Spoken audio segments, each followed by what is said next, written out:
ठीक है। आप सब लोगों को नमस्कार।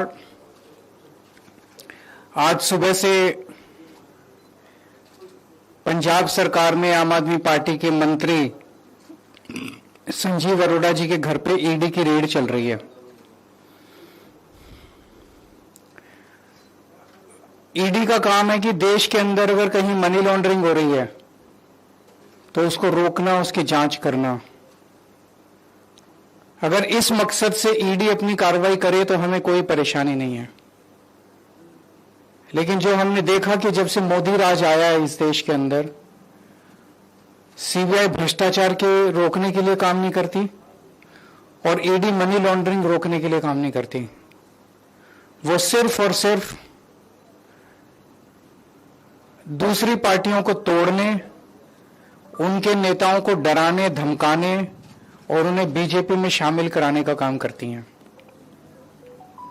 आज सुबह से जो संजीव अरोड़ा जी के घर पे कार्रवाई चल रही है वो भी उसी दिशा में एक कार्रवाई है। संजीव अरोड़ा के घर पे ईडी कोई मनी लॉन्ड्रिंग की जांच करने नहीं आई। पिछले एक महीने के अंदर ये दूसरी ईडी की रेड है संजीव अरोड़ा जी के यहां। एक बार 17 अप्रैल को आई थी ईडी। संजीव अरोड़ा जी के जितने ठिकाने थे, गुड़गांव में, लुधियाना में, दिल्ली में, हर जगह उन्होंने रेड की। 3 दिन तक रेड चली। उस 3 दिन की रेड में ऐसा क्या था जो नहीं मिला, जो ढूंढने आज आए हैं। मैं बताता हूं कि उन 3 दिन की रेड में क्या नहीं मिला जो आज ढूंढने आए हैं। उसी वक्त अशोक मित्तल जी के यहां रेड हुई, उनके यहां भी 3 दिन रेड चली और उस 3 दिन की रेड के बाद अशोक मित्तल जी ने बीजेपी ज्वाइन कर ली। उनके यहां रेड खत्म हो गई, उनका सारा मामला रफा दफा हो गया। संजीव अरोड़ा जी ने बीजेपी ज्वाइन नहीं की। उस दिन उन पर काफी दबाव डाला गया, बीजेपी ज्वाइन कर लो, बीजेपी ज्वाइन कर लो। अगर वो उस दिन बीजेपी ज्वाइन कर देते तो शायद आज ईडी की रेड नहीं होती। तो आज ईडी की रेड हुई है उनको सबक सिखाने के लिए कि तुमने बीजेपी ज्वाइन क्यों नहीं की। या तो बीजेपी ज्वाइन कर लो और नहीं तो गिरफ्तार कर लिए जाओगे। इसलिए आज ईडी की रेड हुई है। यह बहुत ही दुख की बात है जिस तरह से एजेंसीज को दुरुपयोग किया जा रहा है मोदी राज के अंदर। पंजाब को खासकर मोदी जी टारगेट कर रहे हैं। पंजाब के लोगों के साथ धक्का किया जा रहा है, पंजाब के लोगों के साथ नाइंसाफी की जा रही है, पंजाब के लोगों को कुचलने की कोशिश की जा रही है, पंजाब के लोगों के साथ अन्याय किया जा रहा है। पिछले 4 साल में मोदी जी ने पंजाब में पहले 3 काले कानून लाने की कोशिश की। पंजाब के किसानों के विरोध के सामने मोदी जी को झुकना पड़ा। पिछले 4 साल से ग्रामीण विकास का हजारों करोड़ रुपया, जिससे मंडियों की, गांव-गांव की सड़कें बननी होती हैं, वो प्रधानमंत्री जी ने रोक दिया। पंजाब यूनिवर्सिटी टेक ओवर करने की कोशिश की गई। चंडीगढ़ को हरियाणा को ट्रांसफर करने की कोशिश, पंजाब से छीनने की कोशिश की जा रही है। पंजाब के पानियों के ऊपर डाका डालने की कोशिश की जा रही है। बीबीएमबी को हथियाने की कोशिश की जा रही है। ऐसे न जाने कितने मामले हैं जो केंद्र सरकार और मोदी जी पंजाब के लोगों के साथ धक्का कर रहे हैं। और अब पिछले कुछ दिनों से रोज बस एक ही खबर है, आज ईडी ने यहां रेड कर दी, आज ईडी ने वहां रेड कर दी। जैसे ही बंगाल के चुनाव खत्म हुए, ईडी की पूरी दिल्ली की टीम, केंद्र की टीम सारी जो है वो पंजाब के अंदर आ गई है। इनका मकसद कोई काला पैसा ढूंढना है, मनी लॉन्ड्रिंग ढूंढना नहीं है।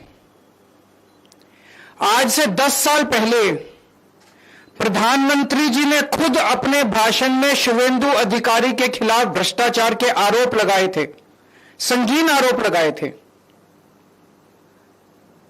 कोई देश का प्रधानमंत्री अगर किसी के खिलाफ संगीन आरोप लगाए तो छोटी बात नहीं है। ऐरे गहरे ने आरोप नहीं लगाए थे, बीजेपी के किसी स्पोक्सपर्सन ने आरोप नहीं लगाए थे, बीजेपी के किसी छोटे नेता ने। प्रधानमंत्री, भारत के प्रधानमंत्री ने शुवेंदु अधिकारी के खिलाफ आरोप लगाए थे। आज प्रधानमंत्री जी खुद उन्हें सीएम की शपथ दिला के आए हैं अपने हाथ से।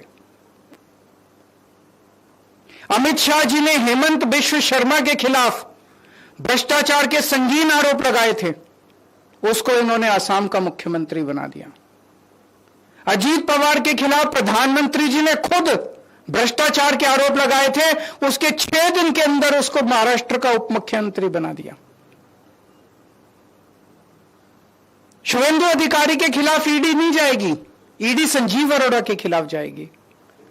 हेमंत बिश्व शर्मा के खिल को गिरफ्तार नहीं किया जाएगा, गिरफ्तार केजरीवाल को किया जाएगा। अजीत पवार को गिरफ्तार नहीं किया जाएगा, गिरफ्तार मनीष सिसोदिया। क्यों? उन्होंने सबने बीजेपी ज्वाइन कर ली। तो इनका मकसद देश से भ्रष्टाचार दूर करना नहीं है, इनका मकसद मनी लॉन्ड्रिंग रोकना नहीं है, इनका मकसद केवल और केवल दूसरी पार्टियों के नेताओं को तोड़ के बीजेपी में शामिल करवाना है। आज पंजाब के अंदर इनके पास चुनाव लड़ने के लिए, खड़े करने के लिए नेता नहीं है, इसलिए दूसरी पार्टियों को तोड़ तोड़ के अपनी पार्टी में शामिल कराने की कोशिश कर रहे हैं। मैं मोदी जी को याद दिलाना चाहता हूं पूरी विनम्रता के साथ, पंजाब गुरुओं की धरती है।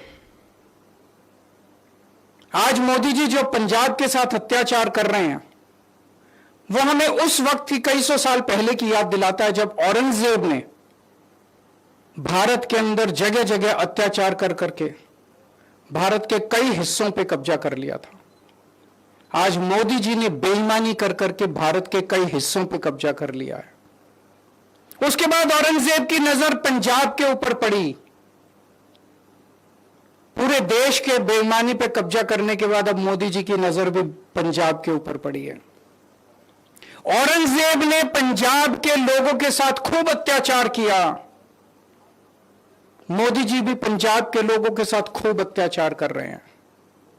लेकिन उस वक्त हमारे गुरु साहिबान ने औरंगजेब के अत्याचार का सामना किया, अन्याय का सामना किया और अपनी कुर्बानियां दी। उनकी कुर्बानियों से प्रेरित होकर आज पंजाब के लोग खड़े होकर मोदी जी के अत्याचार और अन्याय का सामना करेंगे और पूरे देश को मोदी राज के अन्याय और अत्याचार से मुक्ति दिलाएंगे।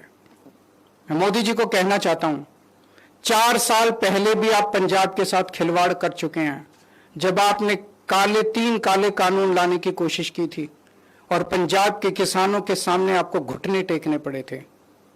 आज आपने फिर पंजाब को ललकारा है, पंजाब इसको बिल्कुल बर्दाश्त नहीं करेगा। मैं मोदी जी से हाथ जोड़ के विनम्रता से निवेदन करता हूं, पंजाब के साथ धक्काशाही करना बंद कीजिए। अगर आपका कोई प्रश्न है तो पूछ लीजिए। मेरा यही कहना है कि ये बेईमानी से जीते हैं बीजेपी वाले, ईमानदारी से ये चुनाव जीत नहीं सकते। मोदी जी देश के अंदर बहुत बहुत बहुत ज्यादा अनपॉपुलर हो चुके हैं। अगर ईमानदारी से एक भी चुनाव कराया जाए तो बीजेपी एक भी स्टेट इस देश के अंदर नहीं जीत सकती। सर, इट सीम्स लाइक कि अब बीजेपी पंजाब को लेके बहुत ज्यादा फोकस्ड है। बंगाल का कैंपेन उनका ओवर हुआ तो ये कहा जा रहा है कि पंजाब जीतना उनका सपना है। बॉर्डर स्टेट आखिरी बचा है जहां से मोदी सरकार नहीं है। मैंने तो कहा